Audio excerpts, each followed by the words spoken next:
சமீபத்துல இந்த கழுகு காகத்தை பத்தி ஒரு ஒப்பீடு பார்த்தேன். யூடியூப்ல தான் பார்த்தேன். இந்த காகம் பாருங்க எப்பவுமே கத்திக்கிட்டே இருக்கும். கழுக டிஸ்டர்ப் பண்ணிக்கிட்டே இருக்கும்.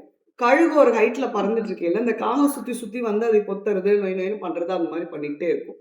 இந்த கழுகு எதை பத்தியும் கண்டுக்காது. அது கொஞ்சம் உயரமா பறக்கும். காகமும் விடாது. அந்த உயரத்துக்கு அதுவும் பறந்து அதுவும் கொத்திக்கிட்டே இருக்கும்.